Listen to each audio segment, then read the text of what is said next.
ऐश्वर्या जो कि 14 साल का एक स्टूडेंट था। गड़गौरी बाजार के पास ही वो एक प्राइवेट स्कूल में 9th क्लास में पढ़ता था। ऐश्वर्या पढ़ाई के साथ साथ कभी कभी एक क्लब में गेम खेलने भी जाया करता था। ऐश्वर्या के साथ साथ उसके 2 भाई और थे। पहला भाई जो कि 21 साल का था, ऐश्वर्या से बड़ा था, और दूसरा भाई मात्र 5 साल का जो कि ऐश्वर्या से छोटा था। ऐश्वर्या की फैमिली काफ़ी ठीक ठाक पोजीशन भी थी, कोई दिक्कत नहीं थी, पूरी फैमिली खुश थी, सब लोग अपनी अपनी लाइफ एंजॉय कर रहे थे। लेकिन फिर आता है 3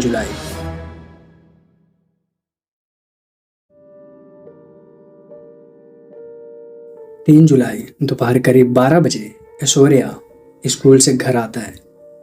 ऐश्वर्या स्कूल से लौटते समय रास्ते में ही कहीं से एक जहर की शीशी खरीदता है। अब ऐश्वर्या ने जहर की शीशी क्यों खरीदी थी ये तुम्हें अभी कुछ ही देर में पता चलने वाला है। ऐश्वर्या जैसे ही स्कूल से घर पहुंचता है, वो स्कूल का ड्रेस उतारे बिना ही सीधा रसोई के अंदर जाता है और वहां जहर की शीशी खोलकर उसे सूंघता है और कई बार तो उसे पीने की कोशिश भी करता है।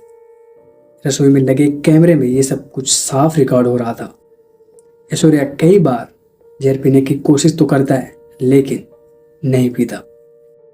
1 घंटे बाद करीब 1:15 पर ऐश्वर्या के पिता बरामदे में अपने नौकर से सिर का मसाज करवा रहे थे और उसी समय ड्राइवर देवांग और ड्राइवर फिंदल भी साथ खड़े थे बरामदे में।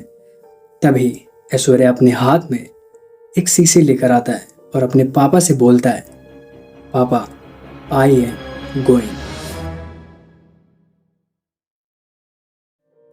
और ये कहकर ऐश्वर्या बरामदे में ही सबके सामने जहर पी लेता है।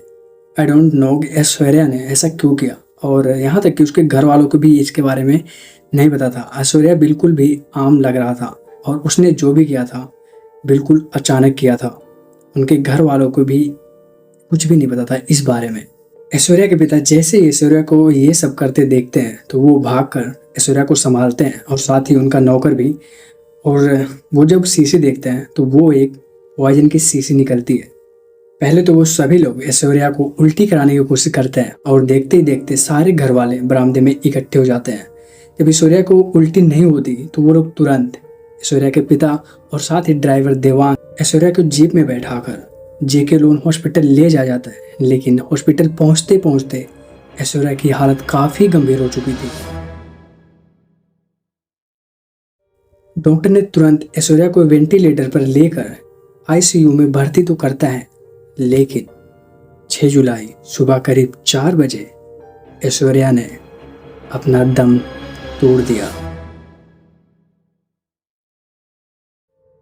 अगर मैं ऐश्वर्या की स्टोरी को शॉर्ट में बताऊं तो ऐश्वर्या स्कूल जाता है और लगभग 12 बजे घर आता है और फिर 1:15 पर वो जहर खाता है और फिर उसके पिता और साथ ही उसका नौकर ऐश्वर्या को जेके लोन हॉस्पिटल में ले जाते हैं और ऐश्वर्या का वहाँ 2 दिन लगभग इलाज चलता है और तीसरे दिन ऐश्वर्या अपना दम तोड़ देता है। आई थिंक ये सब होने के बाद अब सवाल ये आता है कि ऐश्वर्या ने ऐसा किया क्यों? आखिर ऐसी क्या प्रॉब्लम थी, ऐसी क्या मुसीबत थी कि ऐश्वर्या ने अपना जान लेना ही सही समझा?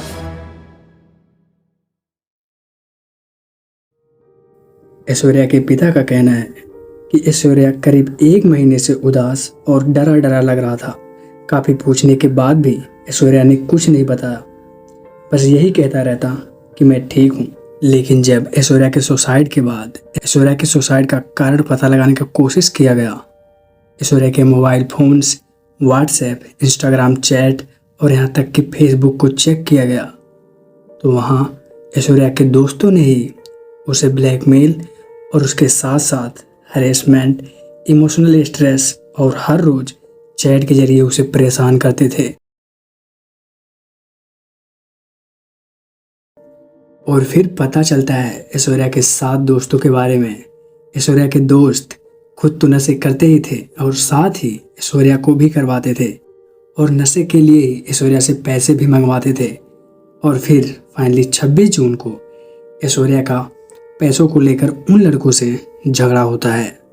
झगड़ा होने के बाद उसी में से एक लड़के ने अपने चाचा की मदद से नाहरगढ़ थाने में ऐश्वर्या के खिलाफ 27 जून को FIR दर्ज करवाता है। उसी के बाद से सभी ने ऐश्वर्या को ब्लैकमेल करना शुरू कर दिया और 2 लाख का डिमांड करना शुरू कर दिया, ये कहकर कि अगर तुम राजीनामा करना चाहते हो तो हमें 2 लाख रुपए ला के दो।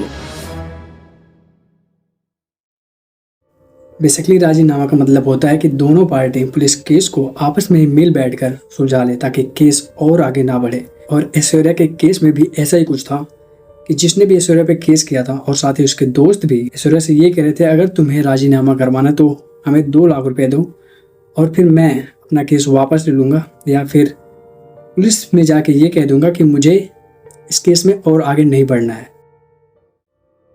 ऐश्वर्या के पिता का एग्रीकल्चरल और होम स्टे का बिजनेस था तो उन्होंने ये सोचा कि पैसे तो मिल ही जाएंगे। फिलहाल हर केस की तरह इस केस में भी FIR दर्ज कर लिया गया है और अब देखना है कि आगे क्या होता है।